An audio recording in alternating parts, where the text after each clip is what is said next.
My respects to Shri 𝙀𝙬𝖒𝙎, the Honorable Indian Minister of Rural Development, New Delhi, who is going to attend the conference through virtual mode, and Dr. 𝙀𝙬𝖒𝙎 IAS, Director General, National Institute of Rural Development and Panchayat Raj, Hyderabad, Shri 𝙀𝙀𝑒𝑔𝑚, Deputy Director General, National Institute of Rural Development and Panchayat Raj, Hyderabad, Shri M. Srikanth, Registrar and Director, National Institute of Rural Development, Panchayat Raj, Hyderabad, and Professor 𝙀𝙀𝑒𝑔𝑚, National Institute of Rural Development and Panchayat Raj, Hyderabad.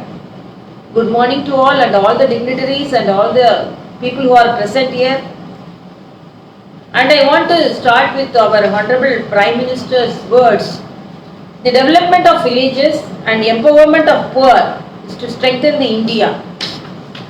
A big dream of India becoming a 5 trillion economy cannot be achieved without the inclusion of villages.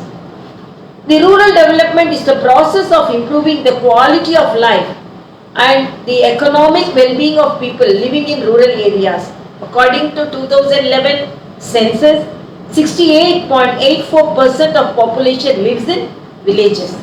The backwardness of the rural sector would be a major impediment to the overall progress of the economy.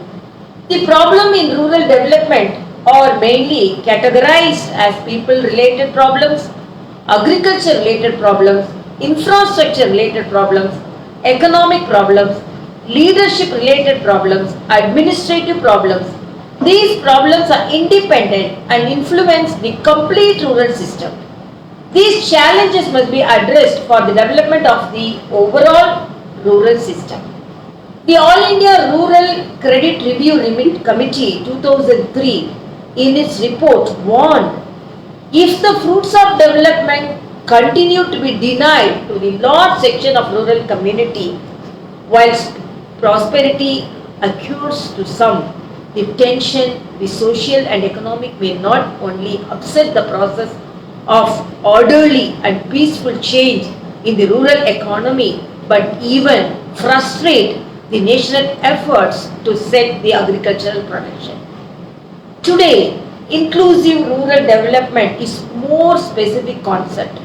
More specifically, inclusive rural development covers 3 different but interrelated dimensions: economic dimension, social dimension, and political dimension. Economic dimension encompasses providing both capacity and opportunities for the poor and low economic households in particular benefit from economic growth. Social dimension supports social development of poor and low economic households, promotes gender equality and women empowerment, and provides social safety nets for vulnerable groups. Political dimension improves the opportunities for the poor and low-income people in rural areas to effectively and equally participate in the political processes at the village level. Rural development is expected to focus holistically on education, public health, and sanitation. Women empowerment, infrastructure development, electricity, irrigation, etc., facilities for agriculture extension and research, availability of credit, employment opportunities, etc. in rural areas. Rural development in India has witnessed several changes over the years in its emphasis, approaches, strategies, and programs. It has assumed a new dimension and perspective as consequences. When it comes to rural development, we should not merely think of how much budget was allotted. We must look at 𝙀𝙀𝖏 in entirely, said our Honorable Prime Minister Shri Narendra Modi ji.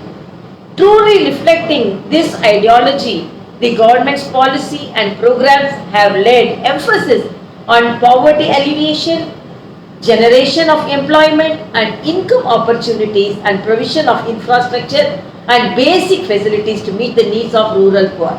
In addition to strengthen the grassroots level democracy, the government is consistently endeavoring to empower Panchayat Raj institutions In terms of function, powers and finance, Gram Sabha, NGOs, self-help groups and PRIs have been accorded adequate roles to make participatory democracy meaningful and effective.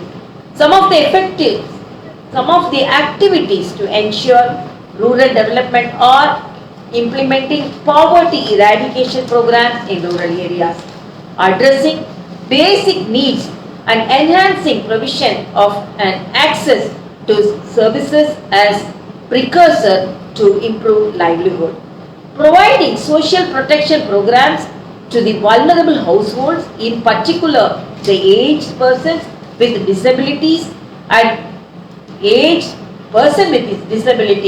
unemployed, many of whom are in rural areas. Build social capital by empowering women and small-scale farmers and indigenous people. Promote equal access to land, water, financial resources and technologies to vulnerable groups. Improve access to rural people and communities to information, education, extension services and learning resources, knowledge and training to support sustainable development planning and decision making. Investing in essential infrastructure and services for rural communities.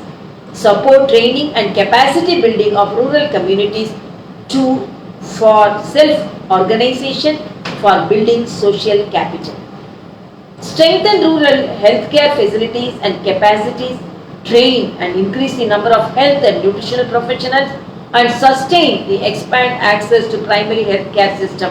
This will help particularly in situations like pandemic, not only to spread the awareness but to take the message of vaccination to the people of rural India. Promote the development of rural organizations such as community-driven cooperatives to enhance investment in essential infrastructure and services and recognize the role of urban areas in fostering rural development. Carry out extensive education and awareness raising on the rights of women and the concept of empowerment and gender equality in rural areas. There are a lot of capacity building requirements of rural development and Panchayat Raj functionaries to deliver the program effectively. I appreciate the role played by National Institute of Rural Development and Panchayat Raj, along with the states contributing to the capacity building needs to rural development functionaries, elected representatives, bankers, NGOs and other stakeholders through the interrelated activities of training, research and consultancy. I congratulate all the occasion of 63rd Foundation Day for your achievements all these days and wish you to take forward the agenda successfully in the coming years with more commitment. I should say I should have present that personally to honor you and to honor the 63rd Foundation Day, but because of heavy floods here in Puducherry and regular monitoring is day-to-day monitoring is needed, and because of the arrival of the central team with whom which I should interact and take forward the activities of flood relief, I am here, but I am very happy that I have got connected with you virtually. Finally, 𝕲𝖊𝖊𝖙𝖎𝖆 said, a saint, the popular saint said, Tirukkural said, health, wealth, protection, happiness and security, the 5 things a country needs to make a country good. Same is also applicable to our villages too. Let us all strive hard to achieve all these 5 in our villages. Thank you all. Jai Hind, Jai Telangana.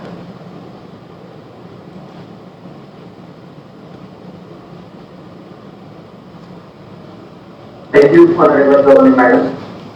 Request Dr. 𝕊𝖆𝖒𝖎𝑎𝑑𝑒, Registrar in Charge in IIT Hyderabad, to propose the vote of thanks.